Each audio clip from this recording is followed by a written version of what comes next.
Edmund Husserl was an Austrian-German philosopher who founded modern phenomenology, the study of conscious experience from the first-person point of view. He urged philosophers to return to the things themselves, to examine how objects appear in consciousness. He emphasized the importance of the concept of intentionality. All consciousness is consciousness of something. By bracketing assumptions about the external world, Husserl aimed to reveal the pure structures of experience. Husserl's method deeply influenced 20th-century philosophy, especially phenomenology, existentialism, and hermeneutics. His focus on lived experience opened up new paths and topics for philosophers to explore. Alexander Fender was a German philosopher, a leading figure in the early phenomenological movement and a student of Edmund Husserl. He extended phenomenology into areas like willing, motivation, deliberation, and choice, aiming to describe these phenomena with clarity and precision. The German philosopher focused on the structure of volition, what it means to will, to decide, to be motivated. He insisted on the intentional and structured nature of such acts. He also believed that logic, the systematic science of thoughts, requires supplementation by phenomenology. His work laid the groundwork for later explorations in ethics and action theory from a phenomenological perspective. Though less well known today, his analyses remain influential in phenomenological ethics and psychology, highlighting the richness of our inner life. Max Scheler was a German phenomenologist who developed revolutionary theories of ethics and philosophical anthropology. He emphasized emotional knowledge, arguing that values are given by feeling, not by reason or by the senses. He thought that there is a hierarchical system of objective values: sensory, vital, spiritual, and religious. This hierarchy is not based on personal preference or cultural norms, but on the intrinsic nature of the values themselves. Ethics, in his view, must be rooted in an inner responsiveness to these values. The German philosopher also challenged reductionist views of the person. Against both naturalism and idealism, he proposed a unique account of the human being. For him, the human person is more than a rational animal. It is a spiritual being capable of love, self-transcendence, and the perception of higher values. His work influenced other phenomenologists, existentialists, personalists, and theologians alike.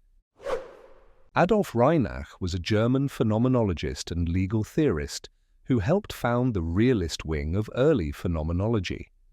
He is perhaps best known for pioneering work in the philosophy of law and social acts. He argued that legal concepts like rights, duties, and promises are grounded in real social acts, acts like asserting, commanding, or promising, that exist independently of written law. These acts structure human social life and are discoverable through phenomenological description. His realism set him apart from Husserl's later idealism.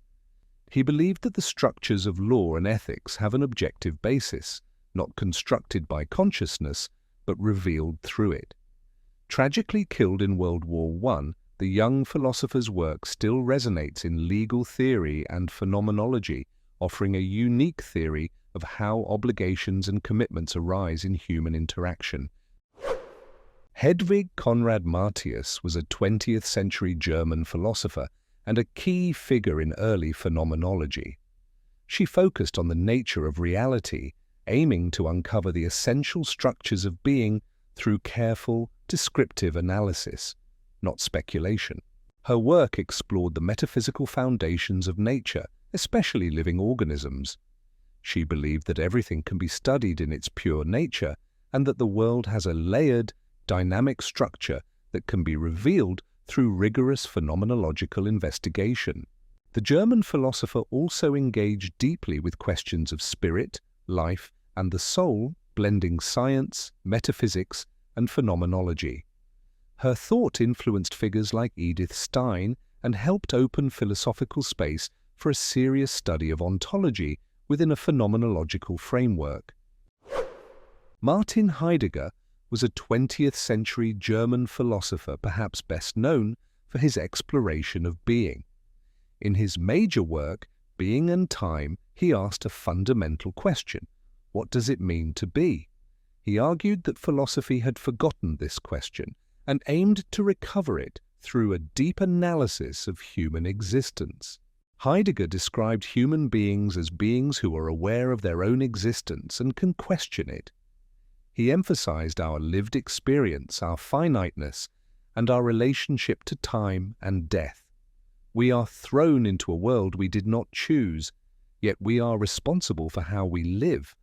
Authenticity comes from facing our mortality and freely choosing our path in full awareness of death. He was critical of modern technology and how it reduces the world to mere resources. Though controversial for his political ties, Heidegger's work deeply influenced existentialism, phenomenology, and postmodern thought, making him one of the most challenging and famous thinkers of the 20th century. Edith Stein was a 20th century German philosopher who began her career in phenomenology under Edmund Husserl. She focused on how we experience the inner life of others, arguing that empathy is a direct, intuitive form of understanding, not just emotional sympathy. She later integrated phenomenology with Thomistic thought, exploring the nature of the human person, freedom, and the soul. Stein believed that the human being is a unity of body, soul, and spirit, created for a relationship with God. After converting to Catholicism, her philosophical work became deeply spiritual. She emphasized the role of individuality, vocation, and self-giving love. Her writings on women, community, and the meaning of being continue to influence both philosophy and theology today. Roman Ingarden, a Polish philosopher and student of Husserl, developed a realist version of phenomenology. He is perhaps best known for his work on aesthetics and the ontology of art, particularly literature. The Polish philosopher argued that works of art have a layered structure. For example, a novel consists not just of sentences but of schematized aspects, meanings, characters, and events, which are completed in the reader's consciousness.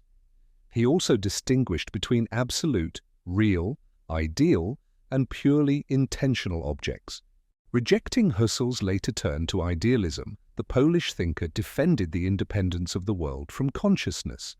His meticulous analysis of art, time, and the modes of being aimed to bridge phenomenology with metaphysics, showing how objects can be experienced as meaningful while still existing independently. Emmanuel Levinas was a Lithuanian-French philosopher who placed ethics at the heart of philosophy. Rather than beginning with knowledge or being, he started with the face-to-face encounter, the moment when another person confronts us and silently demands responsibility. For him, the other is not a concept or object, but an infinitely complex, unique individual person. The ethical demand they make cannot be fully captured by rules or systems. This encounter precedes freedom and knowledge. It is the very condition for meaningful human life. The Lithuanian-French philosopher also critiqued traditional Western metaphysics for prioritizing totality, systems that absorb the other into the same. He called instead for an ethics of infinity, grounded in openness to transcendence and the irreducible uniqueness of each person. His work has influenced theology, ethics, and postmodern thought. Paul Ricoeur was a French philosopher who united phenomenology and hermeneutics. He explored how human experience is shaped through interpretation of texts, symbols, memory, and the self. The French thinker believed that understanding is always mediated by language and narrative. He developed the idea of the narrative self, where identity is not static, but formed over time through the stories we tell about ourselves and others. Interpretation for him was both necessary and creative. He also addressed themes of time, metaphor, justice, ideology, memory, and forgiveness, offering thoughtful reflections on how humans confront suffering and evil. Ricoeur's work bridges continental and analytic traditions, combining rigorous analysis with a deep concern for self-understanding, meaning, ethics, and the human condition.